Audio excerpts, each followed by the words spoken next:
Ma'am, you are part of future film Honeymoon in Goa. Yeah. Just now inaugural thing happened. So what do you like to say about your part in this film? So ऐसा है कि अभी मैं इस movie में एक host का role play कर रही हूँ जिसका नाम राधा है। तो आप देखोगे कि इसमें बहुत सारा सस्पेंस है एक घोस्ट को लेकर। तो बस हाँ सस्पेंस है और मैं बहुत ज़्यादा एक्साइटेड हूँ हनीमून इन गोवा करने के लिए। सो आप प्लीज़ मूवी देखना और अपना जो भी रिव्यू होगा वो प्लीज़ देख लीजिएगा। मैम, जिस टाइम डायरेक्टर ने आपको अप्रोच किया, बाद में स्क्रिप्ट मिलने के बाद आपको कैसा लगा पर्सनली? एक्चुअली मैं थोड़ी सी ना घोस्ट ये सब चीज़ों से बहुत ज़्यादा वैसे डरती हूँ। मतलब मेरे को सोच कर ही बहुत ज़्यादा ऐसे लगता है। और अभी थोड़ी देर पहले ही मेरा वो लुक डिस्क्राइब हुआ है कि हम कैसे वो मेरा लुक रखने वाले हैं। तो बहुत ही ज़्यादा डरावना लुक है, बट मैं एक्साइटेड भी हूँ। लेकिन जैसे उन्होंने मुझे जिस वक्त बताया था तो मैं ऐसे हो गई थी कि यार भूत का रोल मैं क्यूट सी हूँ, मैं कैसे करूँगी मैं कैसे करूँगी। लेकिन उन्होंने बोला कि आप कर लोगे, तो फिर मैंने बोला ठीक है, आई डन, मतलब मैं कर लूँगी।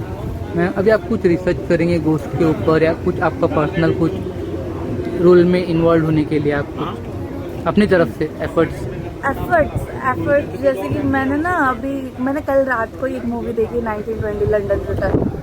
तो उसमें जो एक लीड हीरोइन है उसने वो घोस्ट का भी रोल प्ले किया हुआ है और उसका भी किया हुआ है। तो मुझे वहाँ से बहुत कुछ सीखने को मिला और भी मैंने बहुत सारी चीज़ें देखी है और मैं कर लूँगी ऐसे। और मैम, आपका भी एक इम्पोर्टेंट रोल है इस फिल्म में। इससे पहले आपने किसी फिल्म में काम किया हो, क्या था बैकग्राउंड? हाँ, मैंने ज़्यादातर ऐसे साइड रोल्स ही किए हुए हैं। जैसे कि कोक फिल्म है, वेब सीरीज़ है, मैंने काफ़ी सारी वेब सीरीज़ में काम किया है और मेरे अभी 2 म्यूजिक वीडियोस भी रिलीज हुए हैं। तो हाँ मतलब बट मुझे ज़्यादा टाइम तो नहीं हुआ है, लगभग मुझे 3 महीने हुए हैं। तो मुझे भी 3 महीने हुए इंडस्ट्री में आके। लेकिन जब से मैं आई हूँ मैं बस घोस्ट आ गया।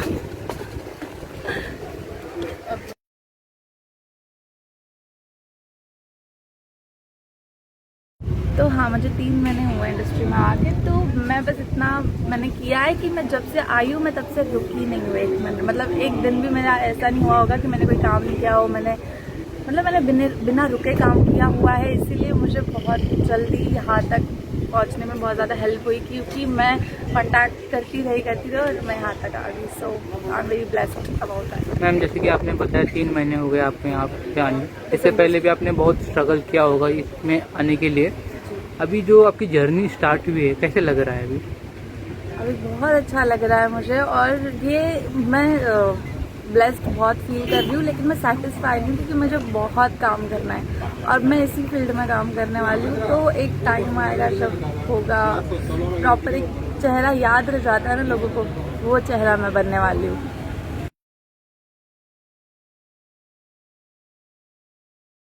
मैम, आपका education background film drama institute से हो या कैसे था आपका एजुकेशन?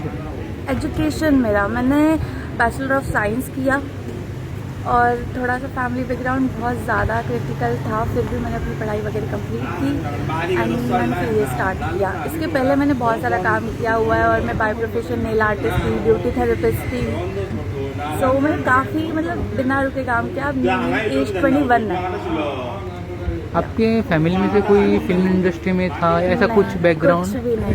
मतलब कोई भी मेरी फैमिली में फिल्म इंडस्ट्री में अभी तक कोई भी नहीं है। मैं पहली ही लड़की हूँ।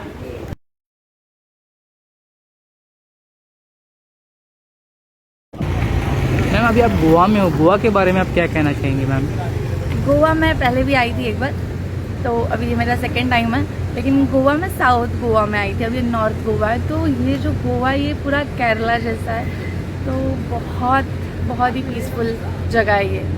तो बहुत अच्छा लग रहा है कि शूट ऐसी जगह पे हो जहाँ पे बहुत पीसफुल हो और सारी चीज़ें मैनेजमेंट सर हमारे बहुत ही मस्त है।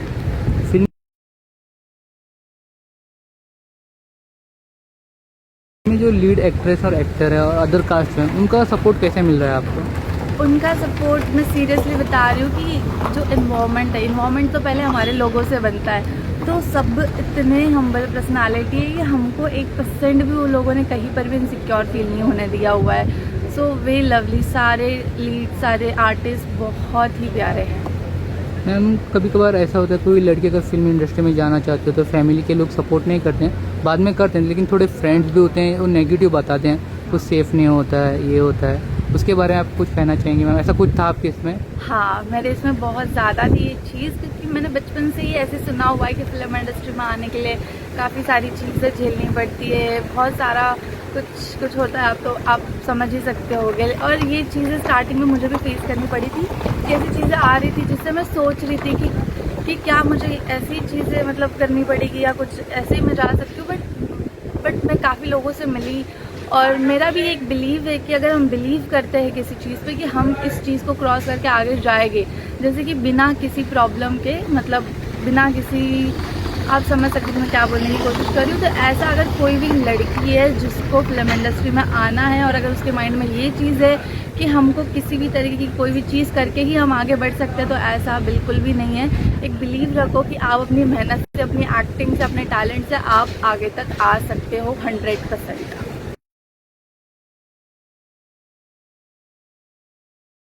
एक्टिंग जितनी स्क्रीन पे इजी दिखती है उतनी इजी होती नहीं है, बहुत सा वर्क जाता है, बहुत से वर्कशॉप अटेंड करने पड़ते हैं, बहुत सा रीडिंग वर्क भी रहता है, रिहर्सल वर्क रहता है। हाँ, उसके बारे में आप क्या कहना चाहेंगे मैम? जैसे कि आपको जो एक सिर्फ हम सिर्फ यहाँ से यहाँ तक देखने वाला जो हमारा सीन होता है ना, ये सीन भी हमें एटलीस्ट 40 से 50 टाइम हमें रीटेक करना पड़ता है। तो इतना ज़्यादा पेशेंस रखना पड़ता है कि वो आपको टीवी पे बिल्कुल भी नहीं आपको दिखती कि वो मेहनत कैसी होती है, क्या होती है। जब आप कभी पर्दे के पीछे आओगे तो आपको पता लगेगा कि सच में ये कितना हार्ड होता है। और लिटरली 18-18, 20-20, 25-25 घंटे तक शूट चलते हैं, और हमको लिटरली वैसा ही प्रेजेंस दिखाना है। हम इतने थके होते हैं लेकिन हमें एकदम एक्टिव प्रेजेंस दिखाना होता है ऑन कैमरा, तो बहुत डिफिकल्ट है, बट मज़ा आता है। इंडियन एक्टर्स, एक्ट्रेस और इंटरनेशनल भी एक्टर एक्ट्रेस हैं, ऐसे कोई एक्टर या एक्ट्रेस को आपको फॉलो करते हैं, उनका वर्क बहुत आपको पसंद आता हो, ऐसा कोई? हाँ, मेरी बचपन से तो एक ही एक्टर, और अभी भी और इन फ्यूचर भी मुझे वही लगता है कि वही मेरी एक इंस्पिरेशन और वही सबसे फेवरेट एक्टर है, और वो है प्रियंका चोपड़ा। तो मैं मतलब हर किसी को पता है प्रियंका चोपड़ा के बारे में, उनकी जर्नी के बारे में, कि उनको भी किसी का फैमिली सपोर्ट कुछ नहीं था, और उन्होंने अपनी जगह खुद बनाई इस इंडस्ट्री में, और अभी वो इंटरनेशनल ग्लोबल है। तो मेरी बहुत बड़ी इंस्पिरेशन है वो। मैं दिल से चाहती हूँ कि मेरा उनके साथ काम, मतलब मैं उनके साथ काम करना चाहती हूँ इन फ्यूचर, और मुझे बिलीव है कि मैं करूँगी। मैम, आप हाईली क्वालिफाइड हो, साइंस बैकग्राउंड से हो, अभी आप एक्टिंग में अपना फोकस कर रहे हैं। जो यंग बडीज़ हैं जो आगे आना चाहते हैं एक्टिंग में, तो आपको क्या मैसेज हो उनके लिए? तो देखो, हमको ना एकदम जल्दी से हमें नहीं पता लगता है हमारा पैशन क्या है। मैंने बहुत सारी चीज़ें ट्राई की हुई है, बहुत सारी चीज़ें, और वो चीज़ें ट्राई करने में हम तो पहले तो कंफ्यूज्ड होते हैं। हम भले कितने भी सामने से दिखाए कि मेरा तो यही पैशन है, यही, बट हमारे बैकग्राउंड में 10 चीज़ें चल रही होती है। तो आप कंटिन्यू ऐसी चीज़ें करते रहो, ऐसे सारे पैशन देखते रहो जिनमें आपको अगर आपको समझ आ रहा है तो आप करो। बट मैं लिटरली आपको बता रही हूँ, आप एक कंसिस्टेंसी रखोगे साथ में ना, तो आपको एंड में आपका पैशन मिल ही जाएगा, जैसे मुझे मेरा मिल गया। क्योंकि मैंने ऑलमोस्ट 17-18 से मैं बहुत ज़्यादा कंफ्यूज थी कि मैं कैसे क्या करने वाली हूँ, नहीं करने वाली, पूरी ब्लाइंड थी। बट जो भी आता था ना वो कंटिन्यू करती जाती थी। तो आप कंटिन्यू रखोगे अपनी चीज़ को, बैठे मत रहो, कंटिन्यू रखो सारी चीज़ों को, एट द एंड आपको आपका पैशन मिलना ही है। मैम, आपका फुल नाम, आपके बारे में इन शॉर्ट, और आप जहाँ से आती हो वहाँ के बारे में? हाँ, तो इंडस्ट्री का नाम मेरा अलाया है, लेकिन मेरा रियल नाम दुर्गा जाधव है।